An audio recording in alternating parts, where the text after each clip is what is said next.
A 2-0 shocker in Vancouver. The Socceroos just pulled off a massive World Cup heist against a heavily favored Turkey side.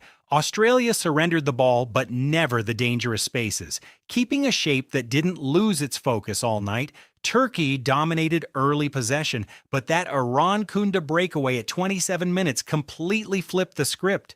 Australia weathered a second-half siege before Metcalfe's sucker punch in the 75th minute sealed the 3 points.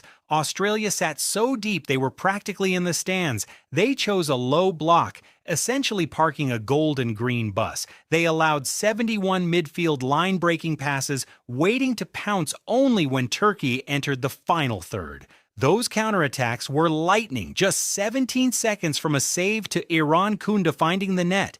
That is verticality. By using long balls to bypass the midfield, they exploited the space behind the defense, using raw pace to turn defense into attack instantly. Look at these stats. 72% possession and 30 shots for Turkey, but they still lost by 2? It's quality over quantity. Turkey had a higher XG of 1.33, but Australia's 0.77 was far more clinical. Efficiency beat volume every time. It felt like the entire game was played in Australia's backyard.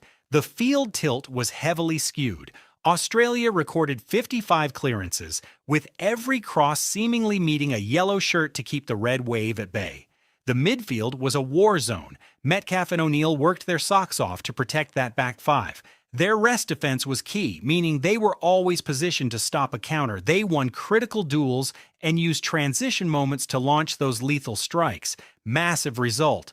But can this sit deep and strike plan actually work against the host nation, the USA? That's the big tactical question. They've mastered the role of the disruptor, but sustaining that discipline against the USA's movement is the ultimate test.